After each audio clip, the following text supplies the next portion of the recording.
अस्सलाम वालेकुम स्टूडेंट्स। बच्चे अल्काइंस के रिएक्शन हम पढ़ रहे थे। तो आज जो हम रिएक्शन पढ़ेंगे वो हम पढ़ेंगे कंबस्चन रिएक्शन। तो आपने पहले भी पढ़ा है कि अल्केन्स हों या अल्कीन्स हो, जब उनको बर्न किया जाता था तो उससे जो आपको पास प्रोडक्ट आती थी वो क्या थी, कार्बन डाइऑक्साइड, वाटर और साथ में हीट रिलीज़ होती थी। तो यहाँ पे भी बच्चे जब हम अल्काइंस की बात करेंगे तो हम कहेंगे कि अल्काइंस जो हैं, जब अल्काइंस को ऑक्सीडाइज़ किया जाता है, यानी किसकी मौजूदगी में ये रिएक्ट करती हैं, ऑक्सीजन की मौजूदगी में जलती हैं, तो हमारे पास जो है जो प्रोडक्ट बनती है वो क्या है, कार्बन डाइऑक्साइड और वाटर है। यहाँ पे देखें बच्चे, हमारे पास जो कार्बन है वो टोटल कितने हैं, 2 कार्बन ये वाले हैं और 2 ये वाले हैं, यानी 4 कार्बन है। तो यहाँ पे हमारे पास आ जाएगा 4 कार्बन। और ऑक्सीजन हमारे पास टोटल जो है वो 10 है। तो यहाँ पे हमारे पास जो यूज़ हो रही हैं वो कितनी हैं, 4 2 8 ऑक्सीजन है। 2 ऑक्सीजन रह जाती हैं और यहाँ पे 4 हाइड्रोजन, 2 हाइड्रोजन ये वाले हैं और 2 हाइड्रोजन ये वाले हैं। तो यहाँ पे आपके पास जो है वो क्या बन जाएगा, 2H2, और यहाँ से जो 2 ऑक्सीजन बची थी वो क्या बन जाएगा, वाटर बन जाएगा। ठीक है। और साथ में क्या होती है, हीट रिलीज़ होती है। इट्स मीन ये रिएक्शन जो है वो हमारे पास क्या होता है, एक्सोथर्मिक रिएक्शन होता है। तो बच्चे जिस वक्त हम कहते हैं कि हमारे पास एसिटाइलिन जो है वो ऑक्सीडाइज़ कर रही होती हैं और उसका जो ऑक्सी एसिटाइलिन फ्लेम बनता, जब अल्काइंस की जो है वो ऑक्सीडेशन होती है और उसका फ्लेम बनता है, ऑक्सी एसिटाइलिन फ्लेम जो है वो, फिर फ्लेम जो है उसको वेल्डिंग के लिए भी यूज़ किया जा सकता है और मेटल्स को कट करने के लिए भी यूज़ किया जा सकता है। यहाँ पे कंबस्चन में हमने ये बात की है कि हमारे पास अल्काइंस हैं, जब उनको ऑक्सीजन की मौजूदगी में या एयर की मौजूदगी में बर्न किया जाता है तो जो प्रोडक्ट बनती है वो हमारे पास क्या है, कार्बन डाइऑक्साइड और वाटर है, और साथ में कुछ अमाउंट ऑफ हीट रिलीज़ हो रही होती है। इस वजह से हम कहते हैं रिएक्शन क्या है, एक्सोथर्मिक है। जब इनकी बर्निंग होती है और जो फ्लेम प्रोड्यूस होता है वो कटिंग ऑफ मेटल के लिए यूज़ होता है या फिर वेल्डिंग पर्पज़ में भी यूज़ हो सकता है। नेक्स्ट हम पढ़ते हैं पॉलीमराइजेशन। तो अल्काइंस की अगर हम पॉलीमर्स की बात करते हैं तो अल्काइंस की जब पॉलीमराइजेशन होती है तो ये बहुत सारे कंपाउंड्स बनाता है। लीनियर कंपाउंड्स भी हो सकते हैं और साइक्लिक कंपाउंड भी हो सकते हैं। यहाँ पे तो डिपेंड करता है कि टेम्परेचर किस तरह का यूज़ किया जा रहा है, कैटलिस्ट किस तरह के यूज़ किए जा रहे हैं, उसी तरह की क्या बन जाती है, हमारे पास प्रोडक्ट बन जाती है। और यहाँ पे हम बात करेंगे कि अल्काइंस के जो पॉलीमर्स हैं वो अल्कीन्स के मुकाबले में थोड़े से डिफरेंट हैं, क्योंकि अल्काइंस में जो पॉलीमर्स हैं उनका मॉलिक्यूलर वेट जो है वो थोड़ा सा लो होता है। ठीक है, वो क्या है, स्मॉल साइज़ हैं, लो मॉलिक्यूलर वेट रखते हैं। तो यहाँ पे अभी हम जो है पॉलीमराइजेशन रिएक्शन में फ़र्स्ट जो रिएक्शन पढ़ेंगे वो हम कन्वर्जन पढ़ेंगे एसिटाइलिन टू डाइविनाइल एसिटाइलिन। यानी हमने क्या करना है, एसिटाइलिन को कन्वर्ट करवाना है किसमें, डाइविनाइल एसिटाइलिन में।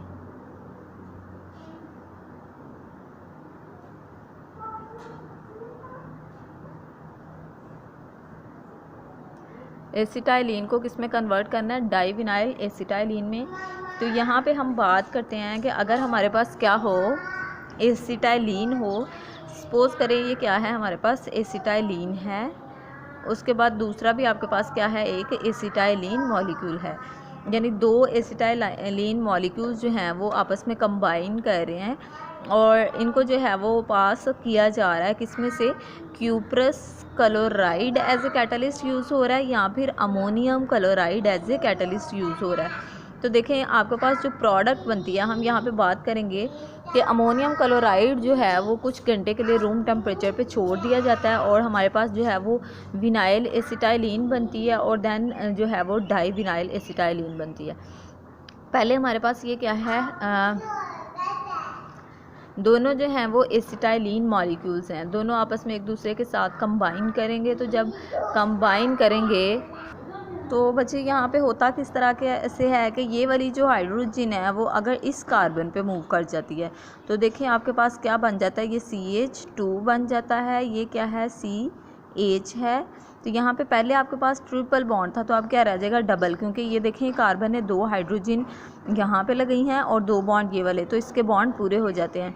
और यहाँ पे अब आपके पास जो है जब ये कार्बन इस कार्बन के साथ ऐड होगी तो यहाँ पे आप देखेंगे कि ये क्या है, कार्बन रह जाएगी अकेली और यहाँ पे आपके पास ट्रिपल बॉन्ड और CH एज इट इज़ लग जाएगा। ठीक है, तो देखें इस कार्बन को अगर आप देखते हैं तो 2 बॉन्ड ये वाले हैं और एक ये वाला और एक हाइड्रोजन लग गया, तो चारों पूरे हो जाते हैं।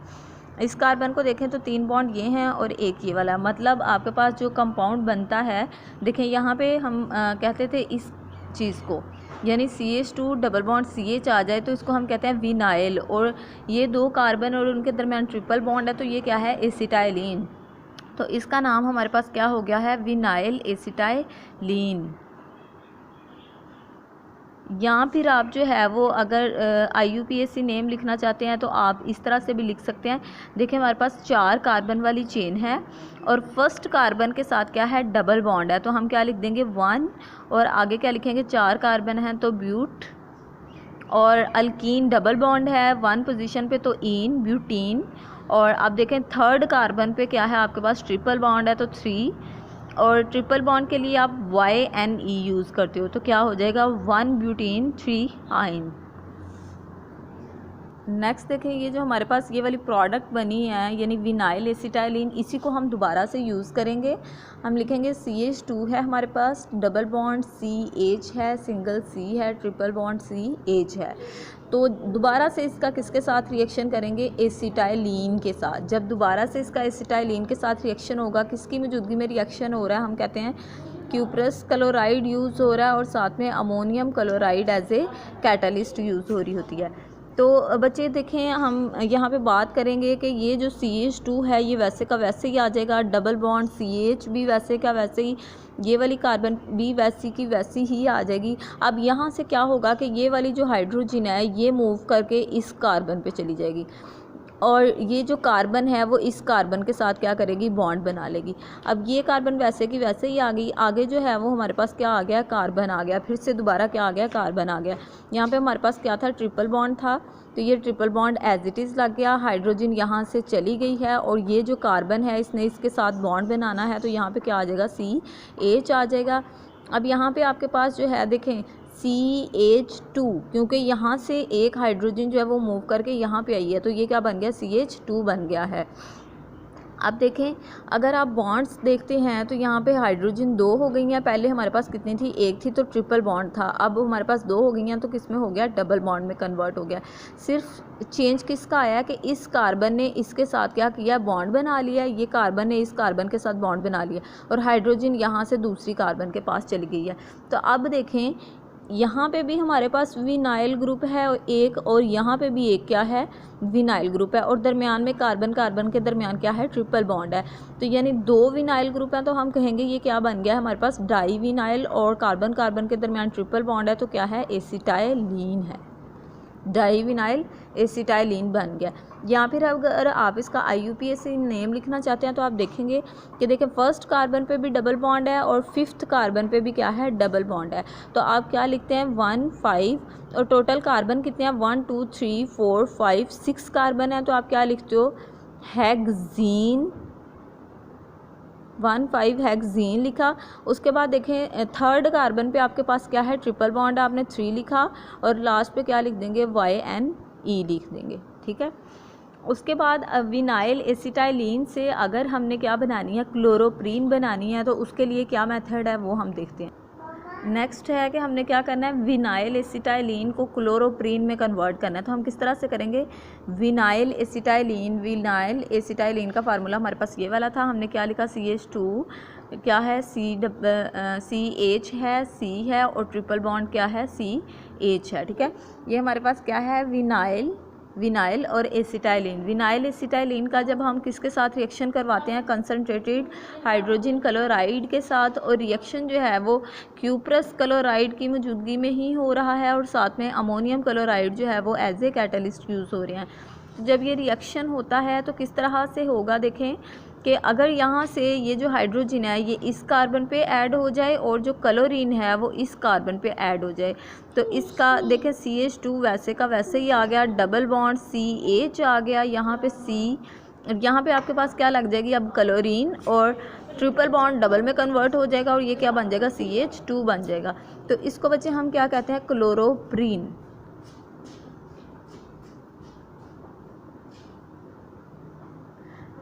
क्लोरोप्रीन को अगर नियोप्रीन में कन्वर्ट करना हो तो बहुत सारे क्लोरोप्रीन मॉलिक्यूल आपस में कंबाइन करते हैं और इनकी पॉलीमराइजेशन होती है, यानी जो है वो आपस में जब कंबाइन करते हैं तो बहुत सारे पॉलीमर्स बनते हैं, एक लॉन्ग चेन बनती है जिसको हम क्या कहते हैं फिर नेक्स्ट नियोप्रीन कहते हैं। और ये सिंथेटिक फाइबर है बच्चे, ये असल में हम बात कर रहे हैं जो इनकी क्लोरोप्रीन और नियोप्रीन की, ये सारी क्या हैं, प्लास्टिक्स हैं।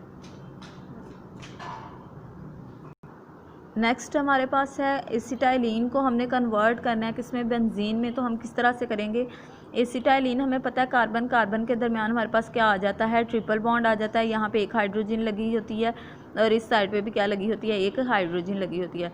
उसके बाद सपोज करें यहाँ पे हमारे पास दूसरा एसिटाइलिन है, इसके साथ भी एक हाइड्रोजन यहाँ लगी हुई है और एक हाइड्रोजन जो है वो यहाँ लगी हुई है। तीसरा एसिटाइलिन है, कार्बन कार्बन के दरमियान ट्रिपल बॉन्ड है, यहाँ पे भी एक हाइड्रोजन है और दूसरी हाइड्रोजन यहाँ पे लगी है।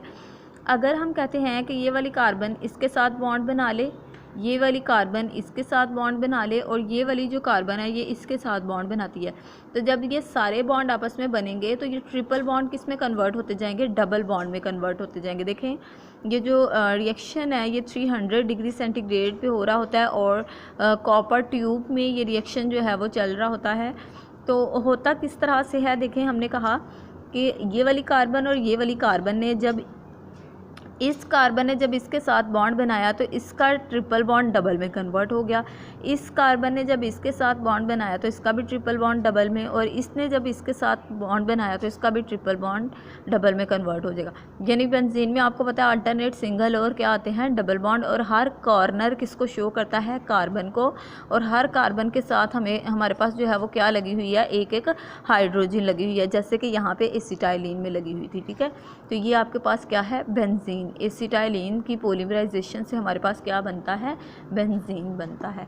नेक्स्ट हमारे पास है एसिडिक नेचर ऑफ अल्काइंस, ये हम कल पढ़ेंगे, ये इम्पोर्टेंट लॉन्ग क्वेश्चन है। आज हम यूजेस ऑफ इथाइन पढ़ लेते हैं ताकि हमारे कल जो है वो चैप्टर कंप्लीट हो जाए।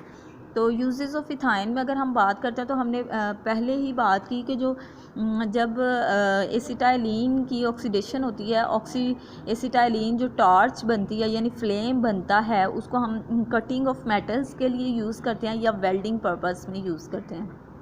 उसके बाद है कि इथाइंस जो है उनसे अल्कोहल्स बनाई जा सकती हैं, एसिटिक एसिड बनाए जा सकते हैं और एल्डिहाइड्स भी बनाए जा सकते हैं। बच्चे ये रिएक्शंस हमने पढ़े हैं जो अल्काइंस के, उनमें हमारे पास जो है वो अल्कोहल्स भी बन रही थी, एसिटिक एसिड भी और एल्डिहाइड भी। नेक्स्ट है कि पॉलीमर्स बनाने के लिए जैसे पीवीसी है, पॉलीविनाइल क्लोराइड बनाने के लिए भी इसको यूज़ किया जाता है। पॉलीविनाइल एसीटेट भी बनाए जा सकते हैं इससे, polyvinyl ethers, Orlon, neoprene, rubber वगैरह। बच्चे ये सारी क्या हैं, टाइप्स ऑफ प्लास्टिक्स हैं, इनको बनाने के लिए भी इथाइन को यूज़ किया जा सकता है। नेक्स्ट है कि एसिटाइलिन टेट्राक्लोराइड जो है वो एज ए सॉल्वेंट यूज़ होता है, क्योंकि वार्निशेस वगैरह जितनी भी हैं, यानी जो दरवाज़ों पे पेंट्स वगैरह किए जाते हैं, रेजिन्स वगैरह जो हैं यानी गम्स जो हैं वो भी इनसे ही बनती हैं, रबड़ वगैरह इससे बनती है। उसके अलावा जो है इथाइन को राइपनिंग ऑफ फ्रूट्स के लिए भी यूज़ किया जाता है, यानी फलों को पकाने के लिए भी जो बैग्स रखे जाते हैं उनके अंदर आपने देखा होगा अक्सर मैंगो लेकर आते हैं तो उसमें आपके पास जो है वो इसके इथाइन बैग्स पड़े होते हैं ताकि फ्रूट्स जो हैं उनको पकाया जा सके। यहाँ तक अभी आपने कर लेना है। कल हम एसिडिक नेचर ऑफ अल्काइंस पढ़ेंगे और रिएक्टिविटी पढ़ेंगे, इनमें कंपैरिजन अल्केन, अल्कीन और अल्काइन का, फिर हमारा चैप्टर जो है वो क्लोज हो जाएगा। अभी तक के लिए यहीं तक, अल्लाह हाफिज़।